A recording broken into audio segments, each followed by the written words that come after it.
ఇటీవల వరుసగా ఢిల్లీ టూర్లో ఉన్న తెలంగాణ సీఎం రేవంత్ రెడ్డి గులాబీ బాస్ కేసీఆర్పై తీవ్ర విమర్శలు గుప్పించారు. అల్లుడు హరీష్ రావు ట్రాప్లో కేసీఆర్ పడ్డారని బిగ్ బాంబ్ పేల్చారు. దీనివల్ల తెలంగాణ రాష్ట్రంలో భవిష్యత్తులో భారాస బతకడం కష్టమని, కేసీఆర్ రాజకీయంగా నిలదొక్కుకోవటం అంతకన్నా కష్టమని రేవంత్ రెడ్డి రాజకీయ జోస్యం చెప్పారు.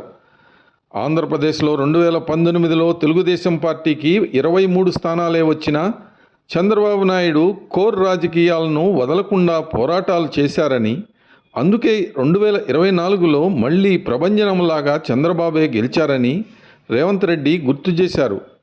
కానీ ఇక్కడ తెలంగాణలో కేసీఆర్ పరిస్థితి అలా లేదన్నారు. ఏపీలో అయినా తెలంగాణలో అయినా ఎమ్మెల్యేలను చేర్చుకోవటం కానీ కొనటం కానీ నెగిటివా పాజిటివా అనేది ముఖ్యం కాదన్న సీఎం రేవంత్ రెడ్డి ఇప్పుడు ప్రభుత్వాన్ని కాపాడుకోవటమే ముఖ్యమని తేల్చి చెప్పారు. ఆంధ్రప్రదేశ్ సార్వత్రిక ఎన్నికల్లో తెలుగుదేశం, జనసేన, భాజపాలు కూటమిగా ఏర్పడి పోటీ చేసిన కారణంగానే హైదరాబాద్ చుట్టుపక్కల ఉన్న సెటిలర్ ఓట్లు భాజపాకు వెళ్ళాయని, ఆ క్రమంలోనే మల్కాజ్గిరి, చేవెళ్లలో తమ పార్టీకి నష్టం కలిగిందని, భాజపాకు ప్రయోజనం కలిగిందని రేవంత్ రెడ్డి అంచనా వేశారు. ఇకనైనా కేసీఆర్ హేతుబద్ధంగా ప్రవర్తిస్తేనే గులాబీ పార్టీకి మనుగడ ఉంటుందని సీఎం రేవంత్ రెడ్డి అన్నారు.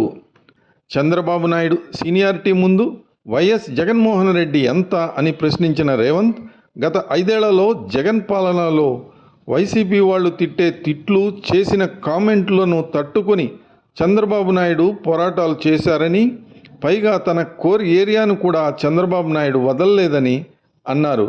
అక్కడ బాబులా, ఇక్కడ కేసీఆర్ ఆ పని చేయటం లేదని, నిజానికి కేసీఆర్ పార్టీని నిలబెట్టుకునే ధ్యాసలో లేరని రేవంత్ రెడ్డి ఆరోపించారు. గులాబీ దళపతి కేసీఆర్ ఇప్పుడు అల్లుడు హరీష్ రావు ట్రాప్లో ఇరుక్కున్నారని, ఇక బారాస బతకటం కానీ కేసీఆర్ రాజకీయంగా నిలదొక్కుకోవటం కానీ జరగదని రేవంత్ రెడ్డి అభిప్రాయపడ్డారు.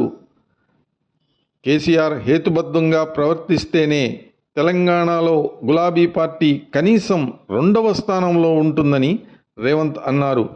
బారాస పార్టీ బ్రతికితే కదా కేసీఆర్, ఆ తర్వాత కేటీఆర్, కవిత ఉంటారు. అంతే తప్ప హరీష్ రావు మాత్రం కాదని స్పష్టం చేశారు. అందుకే బీఆర్ఎస్ను ఖతం చేయాలని కోరుకుంటున్న వారిలో మొదటి వ్యక్తి, చివరి వ్యక్తి కూడా హరీష్ రావేనని కుండబద్దలు కొట్టారు. నాడు ఈటెల రాజేందర్, నరేంద్ర, విజయశాంతిలను బయటకు గెంటించింది హరీష్ రావు కాదా అన్నారు. ఇక కేటీఆర్ ఎప్పుడైనా డమ్మీయేనని, మీడియానే ఆయన్ను పెద్దగా హైప్ చేయడానికి ప్రయత్నాలు చేస్తోందని అన్నారు. బారాస నేతలు తమ ఓట్లు తామే వేసుకుని ఉంటే కాంగ్రెస్కు 12 సీట్లు సులభంగా గెలిచేదని రేవంత్ రెడ్డి అన్నారు. బీఆర్ఎస్ డిపాజిట్లు తెచ్చుకున్న సీట్లలో కాంగ్రెస్ పార్టీ గెలిచిందని, ఆ పార్టీ డిపాజిట్లు కోల్పోయిన చోట్ల కమల వికాసం జరిగిందన్నారు. మరోవైపు రాష్ట్రంలో బీజేపీ పార్టీ నిర్మాణం లేదన్న సంగతి రేవంత్ రెడ్డి గుర్తు చేశారు. కేసీఆర్ బీఆర్ఎస్ను భాజపాలో విలీనం చేస్తే తప్ప ఆ పార్టీకి గత్యంతరం లేని పరిస్థితి ఏర్పడిందన్నారు. త్వరలో రానున్న స్థానిక సంస్థల ఎన్నికల్లో భాజపా సత్తా ఏంటో తెలుస్తుందని, ప్రధాన ప్రత్యర్థిగా తమకు ఎవరుంటారు అనేది కమలం, గులాబీ పార్టీల పనితీరుపై ఆధారపడి ఉంటుందని సీఎం రేవంత్ రెడ్డి స్పష్టం చేశారు.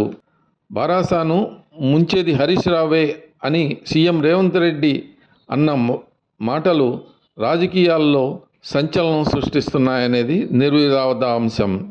మరిన్ని అప్డేట్స్ కోసం మా కాయ్ టీవీని సబ్స్క్రైబ్ చేసుకోండి. మా వీడియో కనుక మీకు నచ్చినట్లయితే లైక్ చేయండి, షేర్ చేయండి. మీ విలువైన అభిప్రాయాలను కామెంట్ బాక్స్లో తెలియజేయండి.